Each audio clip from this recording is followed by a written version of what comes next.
నేను ఇచ్చింది కేసీఆర్ కాదంటే కదా నేనే చెప్తున్నా కేసీఆర్ ఇచ్చిందని జరిగింది అని గంట పద చెప్తున్నాను. ఎవరు నాకు చెప్పాల్సిన అవసరం లేదు, నేనే సాక్ష్యం. అన్నం పెట్టిన పరిస్థితి కష్టం కదా. అయితే రాజకీయ పరిణామాల వల్ల కొంతమంది దౌర్భాగ్యాలు చేసినటువంటి బాధల వల్ల నేను కొంత నిర్ణయం తీసుకుని మారాల్సి వచ్చింది. అన్ని హామీ ఇస్తున్నా, 6 మాసాల్లో కూడా పూర్తి చేస్తాను. ఇవన్నీ కడువ కప్పుకున్నా. ఆ కడువ కూడా జాతీయ కడువ కప్పుకున్నా. నయమైంది. ఈ కోర్టు కేసులు ఉన్నాయి మా మీద. కోర్టు కేసులు నడుస్తున్నాయి. అరే చేతి గుట్టు కడువ కప్పుకోలేదు బాబు, ఇందిరమ్మ బొమ్మతో కప్పుకోలేదు, జాతీయ కడువ మోదీ కూడా కప్పుకోలేడు ప్రధానమంత్రి, అది కప్పుకోరా చెప్పిన. ఆ కథ వేరు లీగల్ గా. ఇప్పుడు ఈ పరిస్థితిలో మనం ఇక్కడ ఆగిన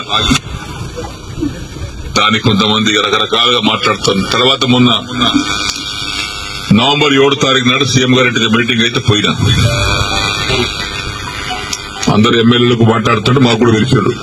అది ఫిరాయింపుదారుల ఎమ్మెల్యే మీటింగ్ పెడితే అందరు పోయినాం. మీటింగ్ అయినాక విడివిడిగా మాట్లాడిపోయినాం. పొంగులేటి శ్రీనివాసరెడ్డి కూర్చున్నాడు, బట్టివి కూర్చున్నాడు ఆయన పొలిటికల్ ఆ ఛాంబర్ లో.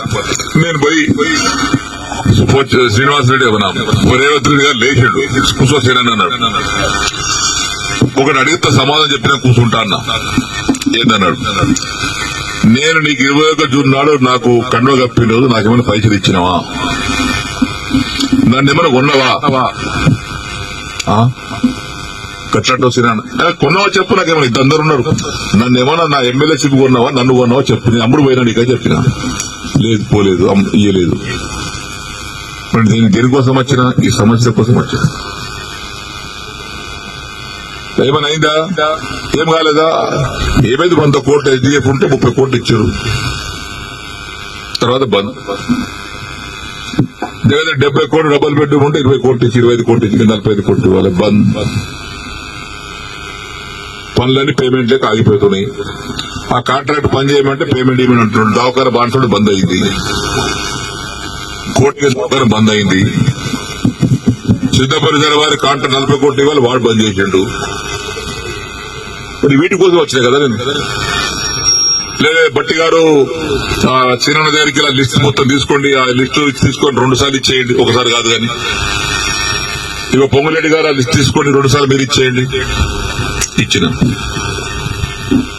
తెల్లారి ఫోన్ చేస్తే బట్టి లేవట్టాడు, పొంగులేటి లేవట్టాడు. ఏమని చెప్పుకోను నేను. మళ్ళీ అసెంబ్లీ జరుగుతుంది. జనవరి 4 తారీఖు నాడు ఆ ఛాంబర్ తీసుకుపోయి లోపల తీసుకుపోయి, మీరు చెప్పారు కానీ బట్టి ఇవ్వలేదు, పొంగులేటి ఇవ్వలేదు, నాకు రూపాయి ఇవ్వలేదు. రూపాయి ఇవ్వలేదా, ఇవ్వలేదు. వేమ నరేంద్ర రెడ్డి గారు బయట పిలిచాడు. ఏమన్నా శ్రీరన్న బాధపడుతున్నాడు, అది ఇంకా పేమెంట్ కాలేదట, నువ్వన్నా మార్చిలో కూడా 3 విడతలు ఇప్పి. సరే సరే ఆయన తీసుకుని ఆయన వెళ్ళిపోయాడు. తెల్లారి వేమ నరేంద్ర ఫోన్ చేస్తే ఆయన లేపడు. 50 సార్లు చేసి ఒకసారి కాదు, 50 సార్లు లేపడు. మళ్ళా మొన్న మార్చి అసెంబ్లీలో జరుగుతుంటే మళ్ళా పోయారు ఛాంబర్. మన అసెంబ్లీలో కూర్చునే సీటు డబల్ ఉంటుంది ఆయన చెప్పిన ఏది కాలేదండి. ఇవన్నీ పేమెంట్ జరగాలని రేవంత్ రెడ్డి గారి తమ్ముడు కృష్ణారెడ్డి గారి దగ్గరికి మా భాస్కర్ బాబుని తోలేసిన.